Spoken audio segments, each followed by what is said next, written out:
الحمد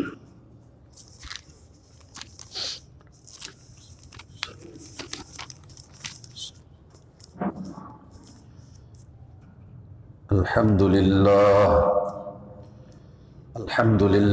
نحمده ونستعينه ونستغفره ونؤمن به ونتوكل عليه ونعوذ بالله من شرور أنفسنا ومن سيئات أعمالنا من يهده الله فلا مضل له ومن يضلل فلا هادي له ونشهد أن لا إله إلا الله وحده لا شريك له ونشهد أن سيدنا ومولانا محمدا عبده ورسوله أما بعد فأعوذ بالله من الشيطان الرجيم بسم الله الرحمن الرحيم يا أيها الذين آمنوا لا يسخر قوم من قوم عسى أن يكونوا خيرا منهم ولا نساء من نساء عسى أن يكن خيرا منهن ولا تلمزوا أنفسكم ولا تنابزوا بالألقاب بئس الاسم الفسوق بعد الإيمان ومن لم يتب فأولئك هم الظالمون صدق الله العظيم اللهم صل على محمد وعلى آل محمد كما صليت على إبراهيم وعلى آل إبراهيم إنك حميد مجيد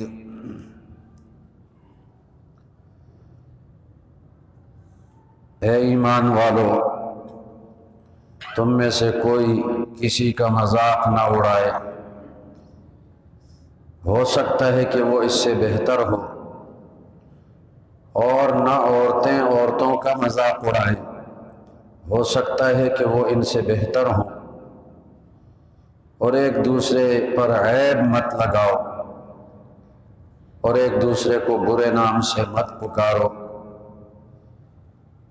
برا ہے گناہ کا نام ایمان کے بعد، اور جو توبہ نہیں کرتا یہ ظالم ہے۔ قابل احترام سامعین گرامی قدر، سورۃ الحجرات کی ایک آیت کی تلاوت آپ کے سامنے کی ہے۔ سورۃ الحجرات کے دوسرے رکوع کی 3 آیتوں میں اللہ جل شانہ نے ان گناہوں کا ذکر فرمایا جن گناہوں کی وجہ سے مسلمانوں کے آپس میں بگاڑ آتا ہے اور معاشرے میں بگاڑ آ جاتا ہے،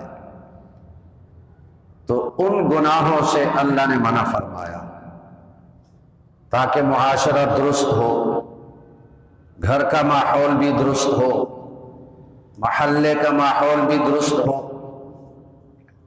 شہر کا اور پورے ملک کا ماحول درست ہو جائے۔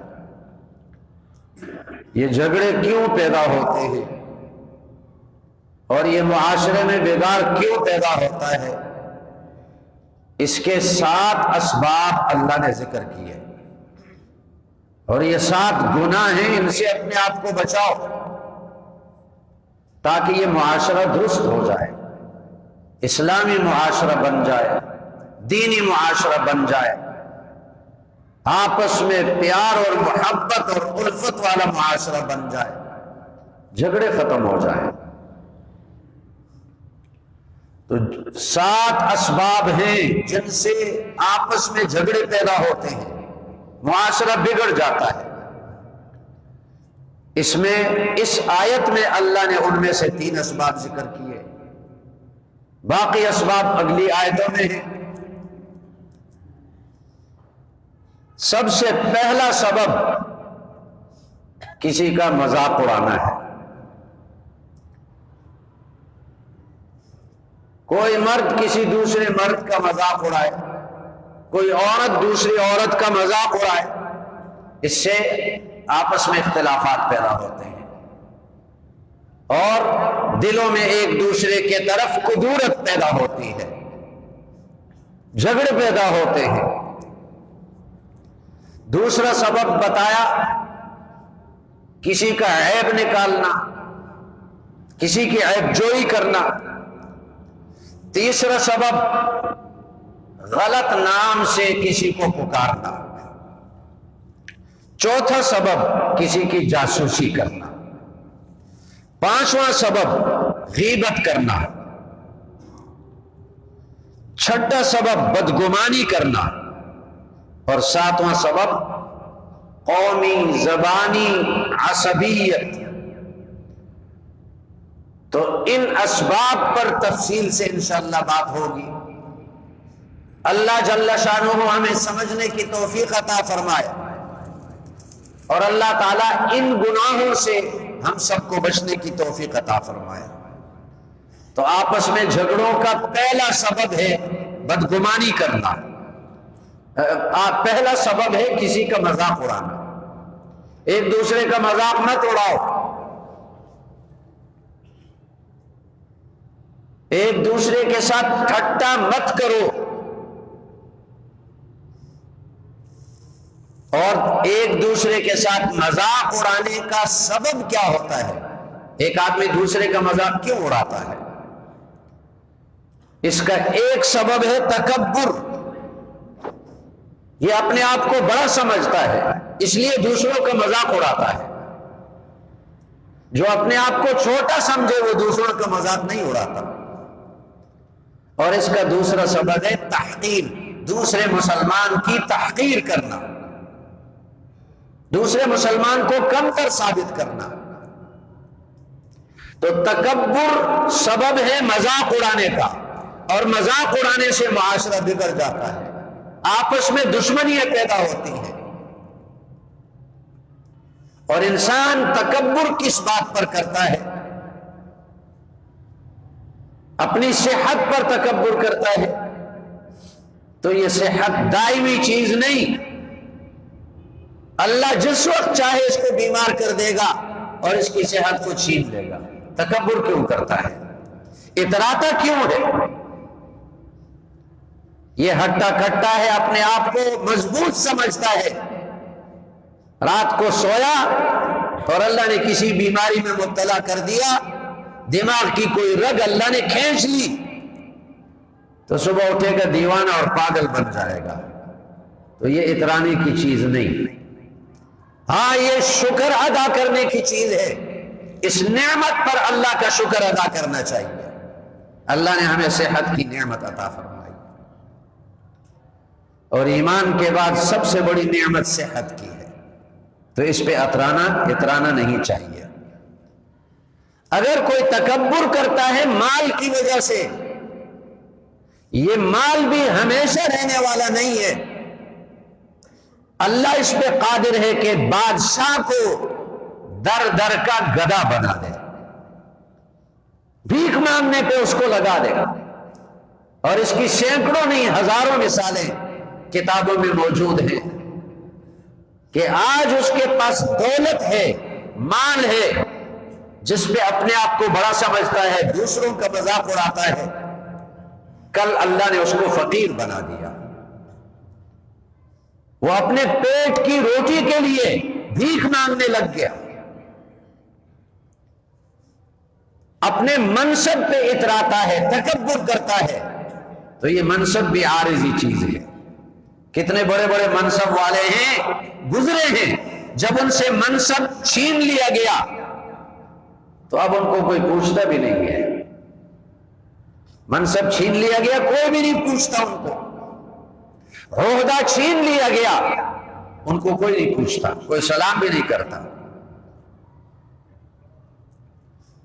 اگر کسی کا محل ہے، بنگلہ ہے، اس پہ تکبر کرتا ہے تو یہ بھی دھوکے میں پڑا ہوا ہے۔ اللہ کسی مصیبت میں اس کو ایسا مبتلا کر دے گا، ایسی بیماری میں مبتلا کر دے گا، اپنا بنگلہ بیچ کر اپنا علاج کروائے گا، علاج بھی نہیں ہوگا۔ اپنی جائیداد بیچ کر اپنا علاج کروائے گا، کام نہیں بنے گا اس کا۔ تو ایک آدمی دوسروں کا مذاق اڑاتا ہے، اس وجہ سے اس کے اندر تکبر ہے، یہ اپنے آپ کو بڑا سمجھتا ہے اور دوسرے کی تحقیر کرتا ہے، اس کو گھٹیا سمجھتا ہے، اس لیے مذاق اڑاتا ہے۔ تو تکبر کیوں کرتا ہے؟ تکبر کی یہی چیزیں ہیں جو پائیدار نہیں، جو زائل ہونے والی ہیں۔ اور تکبر کرنے والا، اپنے آپ کو بڑا سمجھنے والا ایک قسم کا مشرک ہے، شرک کرتا ہے۔ اور وہ شرک کیا ہے؟ تکبر اللہ کی صفت ہے، اور یہ اللہ کی صفت اپنے لیے ثابت کرتا ہے، اپنے آپ کو بڑا سمجھتا ہے۔ اس نے شرک کیا، جو اللہ کی صفت کو غیروں کے لیے ثابت کرتا ہے وہ مشرک ہوتا ہے۔ یہ ایک قسم کا شرک ہے۔ حدیث قدسی ہے، اللہ جل شانہ فرماتے ہیں الکبریاء ردائی والعظمت ازاری فمن نازعنی واحدا منہما اکببتہ فی النار۔ یہ تکبر میری چادر ہے اور عظمت میرا تہبند ہے، اور جو میری چادر مجھ سے چھیننے کی کوشش کرے گا میں اس کو خون دم دوزخ میں ڈال دوں گا۔ یہ ہے تکبر کا انجام۔ حدیث میں آتا ہے کہ تکبر کرنے والے، دنیا میں تکبر کرنے والے قیامت کے دن چیونٹیوں کی طرح ہوں گے، تاکہ لوگوں کے پیروں کے نیچے روندے جائیں کہ کل تو دنیا میں کہتا تھا کہ ہم چو من نیست، میرے جیسا کوئی نہیں، آج چیونٹیوں کی طرح روندا جائے گا۔ اور جہنم میں ان کا ٹھکانہ ہے طینۃ الخبال، جہاں سارے جہنمیوں کے جسم سے نکلنے والی غلاظتیں، پیپ، خون، گندگی نکل کر وہاں جمع ہوتی ہے، وہاں ان کا ٹھکانہ ہوگا۔ اس لیے اپنے آپ کو بڑا سمجھ کر کسی کا مذاق مت اڑاؤ، چاسرا خندا مکوئے، کسی کا مذاق مت اڑاؤ۔ نبی کریم صلی اللہ علیہ وسلم نے فرمایا رب اشعث اغبر مدفوع بالابواب لو اقسم علی اللہ لابرہ۔ بہت سے ایسے لوگ ہیں جو پراگندہ بالوں والے ہیں، ان کے پاس کنگھی نہیں ہے بالوں میں لگانے کے لیے، ان کے پاس تیل نہیں بالوں میں لگانے کے لیے، اغبرہ، ان کے کپڑے غبار آلود ہیں، غریب ہیں، کپڑے تبدیل کرنے کے لیے دوسرا جوڑا نہیں ہے۔ مدفوع بالابواب، اس کو دروازوں سے دھکے دیے جاتے ہیں، کوئی اس کی بات نہیں سنتا، لیکن اس کے دل میں ایمان ہے، تقوی ہے۔ لو اقسم علی اللہ لابرہ، اگر وہ اللہ پر قسم کھائے کہ اللہ یوں کرے گا تو اللہ اس کی قسم میں اس کو کامیاب کر دے گا اور اللہ وہ کام کر لے گا۔ قسم کھائے کہ اللہ بارش برسائے گا تو اللہ اس کی قسم کو پورا کر دے گا اور بارش برسا دے گا، یا اور بھی کوئی کام ہو۔ تو اللہ کے نزدیک عزت والا وہ ہے جس کے دل میں ایمان ہو، تقوی ہو، جو گناہوں سے بچتا ہو۔ اس لیے کسی غریب، کسی فقیر اور کسی کم نسب والے، کسی عیب والے شخص کا مذاق مت اڑاؤ، یہ کبیرہ گناہ ہے، اور اسی سے آپس میں جھگڑے پیدا ہوتے ہیں، اختلافات پیدا ہوتے ہیں۔ یہاں دو چیزیں ہیں، بعض لوگ کہتے ہیں ہم کسی کے ساتھ ہنسی مذاق کی بات کر لی اور وہ ناراض ہوا، تو یہ جو مذاق اڑانے والا کہتا ہے، یہ کہتا ہے کہ میں نے تو ایسے مذاق کیا، سچ تو نہیں کہا، ناراض کیوں ہوتے ہو؟ میں نے مذاق کیا۔ یہاں دو چیزیں الگ الگ ہیں، ایک ہے مذاق قاف کے ساتھ، مذاق یہ حرام ہے، اور ایک ہے مزاح ہاں کے ساتھ جس کا معنی دل لگی کرنا، اور وہ سچی بات پر مشتمل ہوتا ہے، اس میں جھوٹ نہیں ہوتا، وہ بات سچی ہوتی ہے۔ تو مزاح دل لگی کی باتیں نبی کریم صلی اللہ علیہ وسلم نے بھی کی ہیں، لیکن مذاق اڑانا حرام ہے۔ حدیث میں دونوں کے واقعات آتے ہیں، مذاق اڑانا حدیث میں آتا ہے کہ نبی کریم صلی اللہ علیہ وسلم کی ایک زوجہ تھی صفیہ رضی اللہ عنہا، ان کا قد چھوٹا تھا، تو حضرت عائشہ رضی اللہ عنہا نے نبی کریم صلی اللہ علیہ وسلم سے عرض کیا حسبک من صفیہ کذا و کذا، صفیہ کا قد چھوٹا ہے، یہ مذاق اڑایا۔ مذاق اڑانے کی بہت ساری صورتیں ہیں، اس کا قد چھوٹا ہے۔ نبی کریم صلی اللہ علیہ وسلم نے فرمایا اے عائشہ، یہ تو نے ایسی بات کہی جو اللہ کے نزدیک اتنی کڑوی بات ہے کہ اگر ساری دنیا کے دریاؤں میں یہ بات ڈال دی جائے ساری دنیا کے دریا کڑوے ہو جائیں گے، یہ اتنی ناپسندیدہ بات ہے۔ معمولی بات ہے، ہم اس کو معمولی سمجھتے ہیں، لیکن اللہ اور رسول کے ہاں وہ کتنی خطرناک بات ہے۔ اور ایک ہے مزاح، دل لگی کی بات کرنا جس میں جھوٹ نہ ہو، جس میں کسی کی تذلیل نہ ہو، جس میں کسی کو گھٹیا سمجھنا نہ ہو، ایسے دل لگی کی بات کرنا، حدیث میں اس کی مثالیں آتی ہیں۔ ایک حدیث میں آتا ہے ایک بوڑھی عورت آئی نبی کریم صلی اللہ علیہ وسلم کے پاس، عرض کیا رسول اللہ دعا فرمائے اللہ مجھے جنت میں داخل کر دے۔ نبی کریم صلی اللہ علیہ وسلم نے فرمایا بوڑھی عورتیں جنت میں نہیں جائیں گی۔ وہ رونے لگی، اس میں کسی کی تذلیل تو نہیں ہے، وہ عورت رونے لگی، کہنے لگی میں اس مقصد کے لیے آئی تھی کہ آپ دعا فرمائیں گے اور آپ نے تو ڈرایا کہ بوڑھی عورت جنت میں نہیں جائے گی۔ نبی کریم صلی اللہ علیہ وسلم نے فرمایا کیا تو نے قرآن نہیں پڑھا؟ فجعلناہن ابکارا، جنت میں جو عورت جائے گی وہ جوان بن کر جائے گی، بوڑھی عورت جنت میں نہیں جائے گی، بوڑھے مرد جنت میں نہیں جائیں گے، وہ جوان بن کر جائیں گے، 30-33 سال کی عمر کے جوان بن کر جائیں گے۔ اس میں کسی کو گھٹیا سمجھنا نہیں ہے، یہ ہے دل لگی کی بات۔ دوسری مثال آتی ہے حدیث میں، ایک صحابی آیا، عرض کیا رسول اللہ میں فلاں جگہ میرا گھر ہے، میں وہاں جانا چاہتا ہوں، آپ مجھے سواری دے دیں۔ نبی کریم صلی اللہ علیہ وسلم نے فرمایا میں تجھے اونٹنی کے بچے پہ سوار کر دوں گا۔ وہ آدمی کہنے لگا کہ میں اونٹنی کے بچے کے ساتھ کیا کروں گا، اس کو کیسے لے جاؤں گا، مجھے سواری کی ضرورت ہے۔ نبی کریم صلی اللہ علیہ وسلم نے فرمایا یہ جو اونٹ ہیں یہ اونٹنی کے بچے ہی تو ہیں، هل تلد النوق الا الابل، یہ اونٹنی کے بچے ہی تو ہیں۔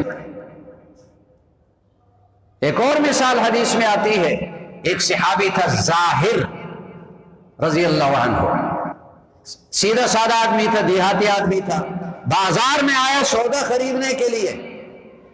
نبی کریم صلی اللہ علیہ وسلم پیچھے سے آئے، ظاہر کی نگاہ آپ پہ نہیں پڑی، پیچھے کی جانب سے آئے اور اس کی آنکھوں پہ ہاتھ رکھ دیے اور فرمایا کون ہے جو اس کو خریدے گا، کون ہے جو اس کو خریدے گا؟ خریدنا تو غلام کا ہوتا ہے۔ اس نے نبی کریم صلی اللہ علیہ وسلم کی آواز پہچان لی تو کہنے لگے یا رسول اللہ آپ مجھے کھوٹا پائیں گے اگر مجھے کسی نے خریدا تو کھوٹا ہوں گا میں؟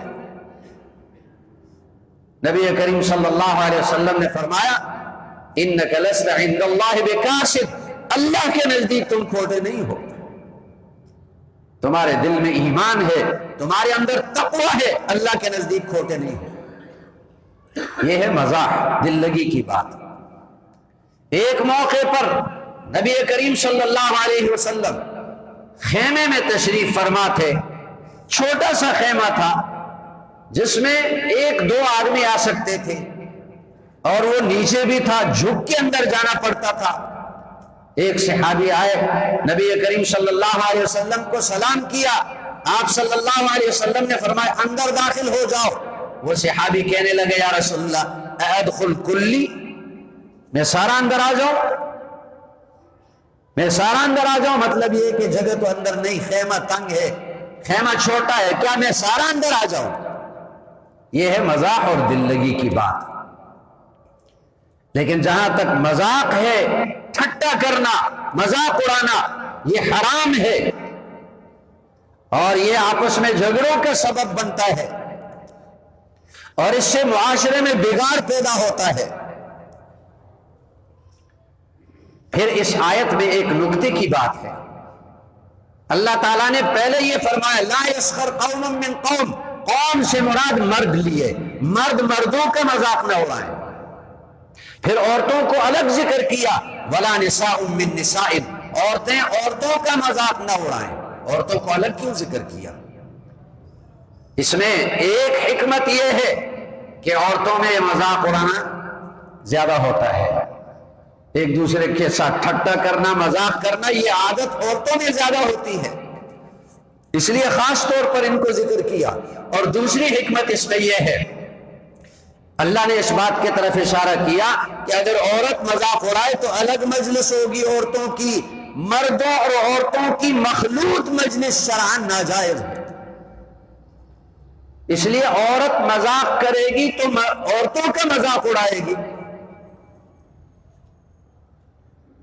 تو 7 قسم کے گناہ ایسے ہیں جن سے معاشرہ بگڑ جاتا ہے، آپس میں جھگڑے پیدا ہو جاتے ہیں۔ اللہ تعالیٰ نے سورۃ الحجرات کی ان 3 آیتوں میں ان 7 قسم کے گناہوں سے اپنے بندوں کو منع فرمائے، اس کے قریب مت جاؤ۔ ان میں سے ایک گناہ کا آج بیان ہوا، کسی کا مذاق مت اڑاؤ، اور یہ چیز عام ہے اس معاشرے میں، اور خصوصاً یہ جو موبائل ہے، اس کو اگر وبال فون کہا جائے تو مناسب ہوگا، یہ وبال ہے۔ اس میں جو ایک دوسرے کی طرف پیغامات بھیجتے ہیں اور مذاق اڑاتے ہیں اور سمجھتے ہیں ہم ایسے دل لگی کرتے ہیں، دوسرے لوگوں کا مذاق اڑاتے ہیں، انسانوں کا مذاق اڑاتے ہیں، شکلیں بگاڑ کر بھیجتے ہیں، یہ ہے مذاق اڑانا، کبیرہ گناہ ہے۔ اس کبیرہ گناہ میں ہم اپنی مجلسوں کے اندر بھی مبتلا ہیں، اور اس موبائل کے ذریعے سے تنہائی میں بیٹھ کر بھی اس کبیرہ گناہ کے اندر مبتلا ہے۔ اور اسی لیے آپس میں گھروں میں بھی فساد ہے، جھگڑے ہیں، محلوں میں بھی جھگڑے ہیں، گاؤں میں بھی جھگڑے ہیں، ملک میں بھی جھگڑے ہیں۔ الیکشن کا دور چل رہا ہے اور اس میں یہ مذاق اڑانا زیادہ ہے، جلسوں میں ایک دوسرے کے ساتھ ٹھٹھا کرتے ہیں، مذاق اڑاتے ہیں۔ کبیرہ گناہ ہے جو بغیر توبہ کے معاف نہیں ہوگا، اور یہ حقوق العباد میں سے ہے، اور حقوق العباد میں سے جو گناہ ہوگا وہ اگر کوئی بندہ اللہ سے معافی مانگے، اللہ معاف نہیں کرتا، اس بندے سے معافی مانگے کہ میں نے تیرا مذاق اڑایا، اس بندے نے اگر معاف کر دیا تو اللہ معاف کرے گا۔ حقوق العباد کا یہ ضابطہ ہے۔ باقی گناہ انشاءاللہ ترتیب سے، تفصیل سے اگلے جمعات میں بیان ہوں گے۔ اس بات کو ذہن میں رکھیں کہ کسی کا مذاق اڑانا یہ کبیرہ گناہ ہے، اور اس سے معاشرے میں فساد پیدا ہوتا ہے اور آپس میں جھگڑے پیدا ہوتے ہیں۔ اب مختصر سے وقت میں ایک بات عرض کرتا ہوں.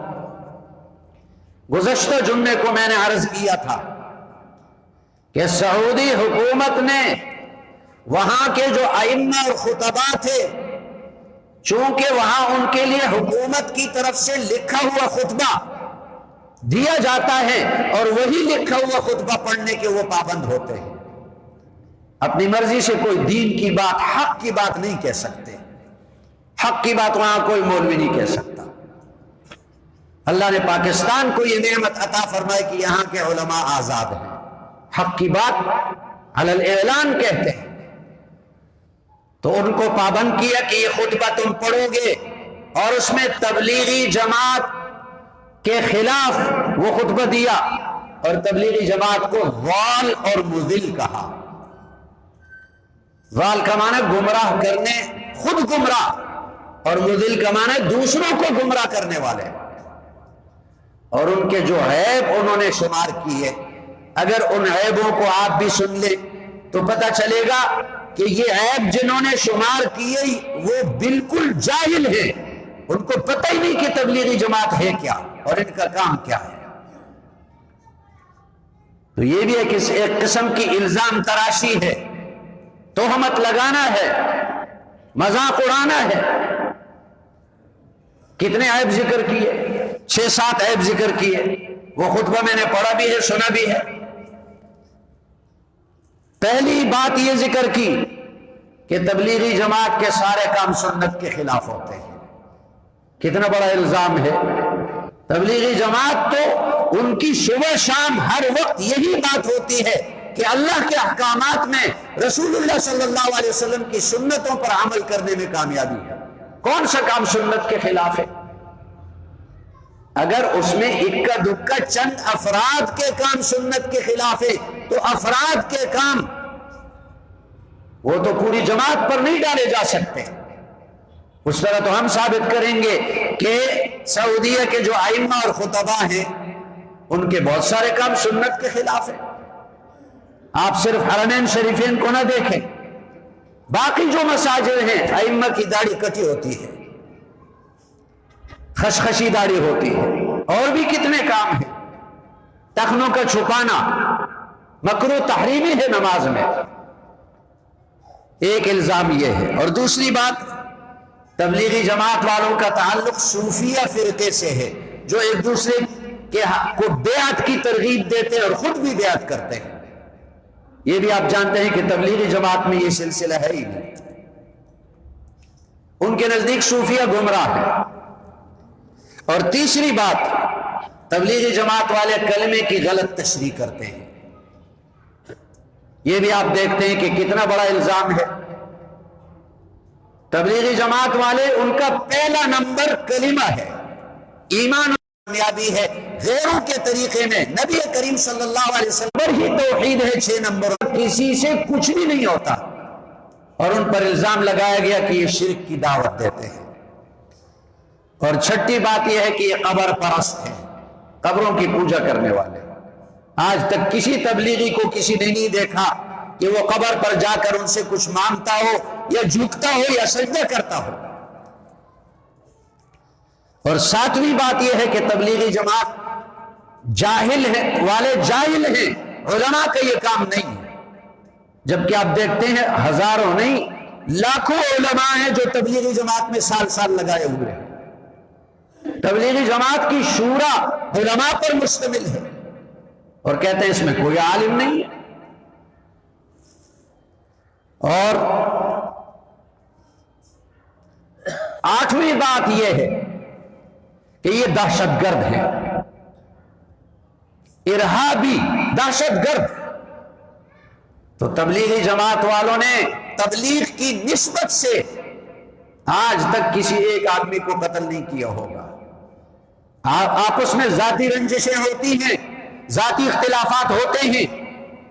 اگر کوئی عالم بھی بلا وجہ کسی کو قتل کر دے وہ بھی دہشت گرد ہوگا، وہ ذاتی بات ہوگی، لیکن اس کی وجہ سے یہ نہیں کہا جا سکتا کہ علماء دہشت گرد ہیں. تبلیغ کی نسبت سے تو تبلیغی جماعت والے کسی کو تھپڑ بھی نہیں مارتے. امن کے داعی ہیں، صلح کے داعی ہیں. یہ جتنی سیاسی جماعتیں ہیں اور ایک دوسرے کو گالیاں دیتی ہیں، ایک دوسرے کو تانے دیتے ہیں، ایک دوسرے کی مخالفت کرتے ہیں، تبلیغی جماعت میں سب اکٹھے ہوتے ہیں، ایک ہی جماعت میں چلتے ہیں۔ اور نویں بات یہ ہے کہ 3 دن اور چلہ اور 4 مہینے یہ سنت سے ثابت نہیں، یہ بدعت ہے، رسول اللہ صلی اللہ علیہ وسلم سے ثابت نہیں۔ اس کا مطلب یہ کہ وہ بدعت کی تعریف جانتے ہی نہیں، بدعت کس چیز کو کہتے ہیں، بدعت کی تعریف نہیں جانتے۔ بدعت اس کو کہتے ہیں کوئی نئی چیز ایجاد کی جائے، اس کو دین سمجھا جائے کہ یہ دین کا حصہ ہے، اس کو بدعت کہتے ہیں۔ تبلیغی جماعت والے کبھی یہ نہیں کہتے کہ 3 دن لگانا دین کا حصہ ہے۔ 3 دن دین سیکھنے کے لیے ہے، اس کو دین کا حصہ نہیں بتایا۔ 40 دن دین سیکھنے کے لیے ہے، اس کو حصہ دین کا نہیں بنایا۔ ورنہ یہ مدارس میں جتنے علماء پڑھتے ہیں 8 سال لگاتے ہیں تو پھر وہ کہیں گے یہ بھی بدعت ہے۔ 8 سال کہاں سے آئے؟ خود سعودیہ والے جو پڑھتے ہیں اپنے کالج اور یونیورسٹیوں میں اور دین کے شعبے میں بھی پڑھتے ہیں، وہاں کے علماء 15 سال 16 سال لگائے، یہ بھی بدعت ہے۔ یہ کہاں سے آ گئے؟ یہ نصاب 3 دن چلہ 4 مہینے دین کا حصہ نہیں، یہ دین کو سیکھنے کے لیے ایک ترتیب ہے، اور اس کو کسی نے فرض واجب سنت نہیں کہا، تو پھر بدعت کیسے ہوگی؟ اللہ تعالیٰ ان کو بھی سمجھنے کی توفیق دے، اللہ تمام انسانوں کو سمجھنے کی توفیق دے۔ سبحانک اللہم و بحمدک، نشہد ان لا الہ الا انت